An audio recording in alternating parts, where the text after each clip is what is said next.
اعوذ باللہ من الشیطان اللعین الرجیم بسم اللہ الرحمن الرحیم قال اللہ تبارک و تعالی فی قرآنہ المجید و فرقانہ الحمید و قولہ الحق وہو اصدق القائلین بسم اللہ الرحمن الرحیم یا ایھا الذین آمنوا کتب علیکم الصیام کما کتب علی الذین من قبلکم لعلکم تتقون۔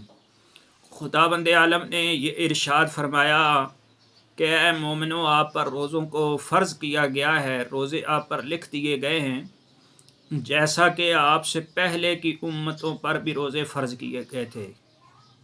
اور روزوں کے فرض کرنے کا مقصد، اس کی غرض و غایت تقوی الہی ہے، جیسا کہ ہر عمل کا مقصد جو ہے وہ قربت الہی اور تقوی الہی ہے۔ آج آپ کی خدمت میں اسی گفتگو کو آگے بڑھاتے ہوئے جو ہے وہ آپ کی خدمت میں عرض کروں گا کہ رمضان میں ایسا کیا کریں کہ جیسے ہی رمضان جو ہے وہ ختم ہو، اور اللہ نے جیسا کہ کہا کہ روزوں کو فرض کیا گیا تاکہ مومنین متقی ہو جائیں، بندہ باتقوی ہو جائے، بندہ ایسے رمضان سے نکلے جس طرح جو ہے وہ پورے گناہوں سے بالکل پاک و صاف ہو کر ایک ایسے رمضان کے اینڈ میں ہو جائے جس طرح ابھی اس دنیا کے اندر بندہ آتا ہے۔ تو اس کا حل حضور اکرم صلی اللہ علیہ وآلہ وسلم نے جناب جابر ابن عبداللہ انصاری کو ارشاد فرمایا۔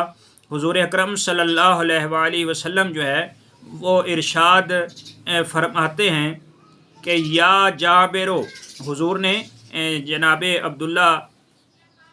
جناب جابر ابن عبداللہ انصاری سے یہ فرمایا، یا جابرو ھذا شہر رمضان من صام نہارہ، اے جابر یہ ماہ رمضان جو ہے جس کسی نے بھی اس کے دنوں میں روزہ رکھا، وقام وردا من لیلۃ، اور راتوں کو قیام میں گزارا، یعنی راتوں کو اللہ کی عبادت میں اور دن کو جو ہے وہ روزہ، وعفا بطنہ، اور اپنے پیٹ کو حرام سے محفوظ رکھا، اپنے بطن کو جو ہے وہ عفت والا بنا لیا، وفرج، اور اپنی فرج کو، اپنی شرمگاہوں کو حرام سے محفوظ بنا لیا، وکف لسانہ، اور اپنی زبان کو جو ہے وہ محفوظ بنا لیا، یعنی زبان سے غیبت نہیں کی گئی، زبان سے جو ہے وہ گالی نہیں بکی گئی، زبان سے جو ہے وہ فحش کام نہیں کیے گئے۔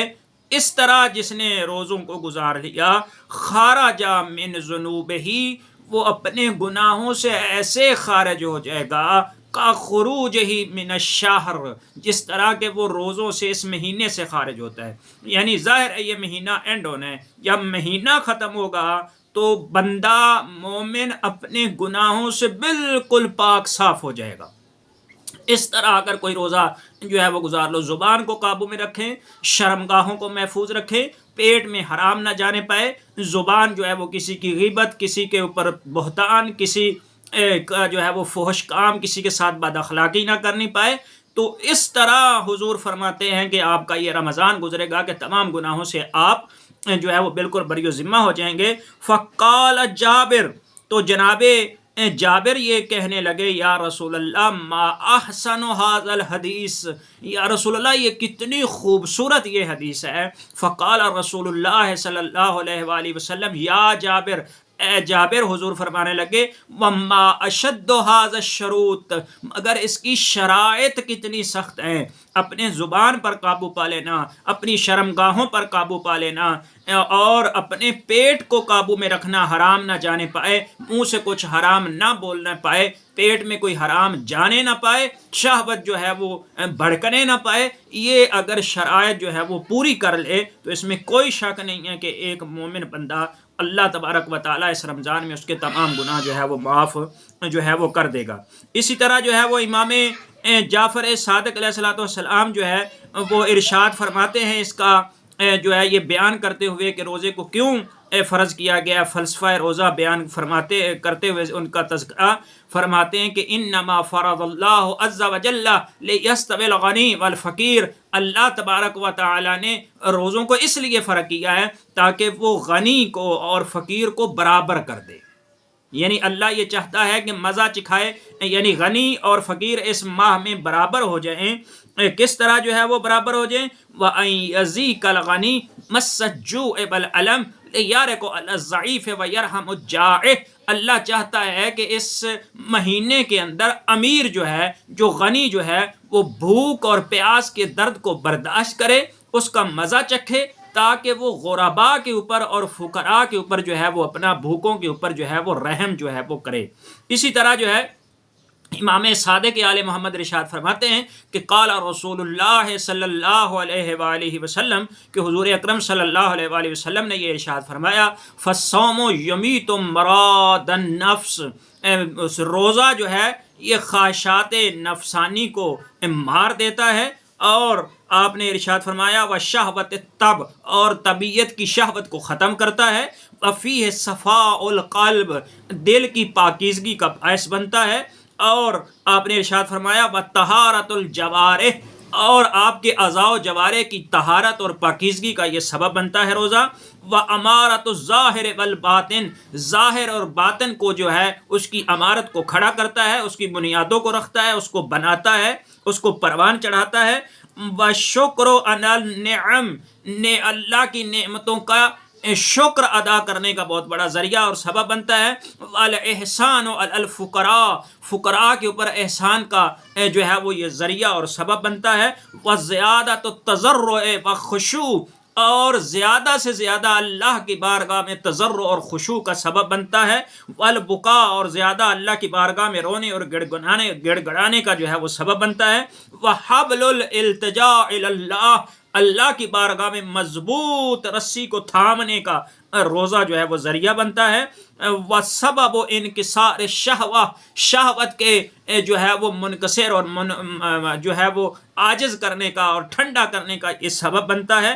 تخفیف الحساب، یوم القیامت والے دن حساب کے آسانی کا یہ سبب بنتا ہے.